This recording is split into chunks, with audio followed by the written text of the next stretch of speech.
All right, so we're checking the AC on this car today, and the complaint was the air is coming out cool but not cold, and could be considered warm. First thing I want to do is, with it running, make sure the compressor is coming on. If the compressor is coming on, at least I know there's refrigerant in the system. The sensors are more than likely working, and it gives me an idea that the vehicle might just be low on Freon, just based on what I see commonly. The fans are coming on. That's a good sign. We know the fans are not the issue.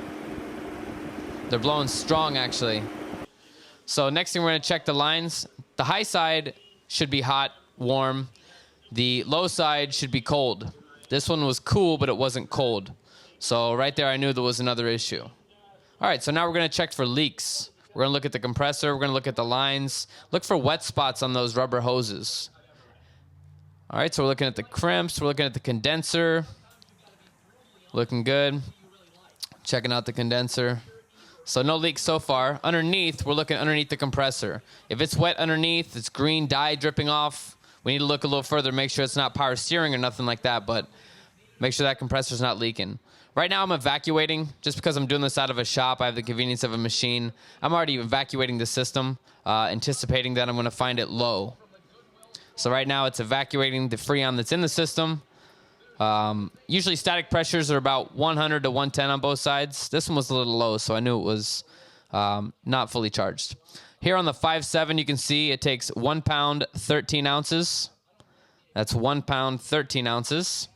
So it looks like on this one, the total that I evacuated was not even a pound. It was 3/4 of a pound. So we know it's low. We can assume it has a leak. Just depends on how long it took to leak this, how big that leak is going to be. Right now, we're going to put it in a vacuum, get all the contaminants and the moisture out of the system in anticipation for recharging it. At this point, I've sniffed it. I've looked around. I did not find any leaks. After this vacuum, it's actually going to go into a leak test. It's at 30 inches of vacuum there. You can see the leak test has passed. So even though it is low, it did pass the leak test. So at this point, what I would do usually is just refill it with dye and keep checking for it to see where that dye comes out. That's the quickest way to do that. So I got it charged, fully charged right now. The pressures look good. 200 on the high side, that's good for about an 80-degree day. 40 on the low side, that's normal. We're going to go inside and make sure that we're actually getting cold air out of the vents. And it is. Make sure that we have the recirculation door closed. Make sure that it's on max AC, blowing nice and cold. And at this point, we're going to rev the vehicle up to 2,000 RPM. That's the ideal RPM for all the pulleys on the vehicle for maximum efficiency, including the compressor.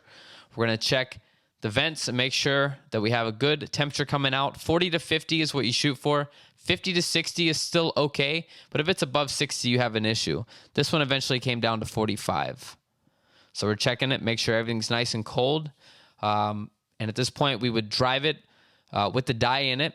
If it starts blowing warm again, take it back in and start looking for that dye, or just check it in between time and look for that dye. That's going to tell you where that leak is. Also, remember to check the high and low side service ports. The Schrader valves in there can leak, and on a leak test, such as a machine like I was using, won't show up. So make sure you check those, and those are very common. Okay? If you liked the video, please hit the like button, subscribe to the channel, and tune in for the next video. Thank you, guys.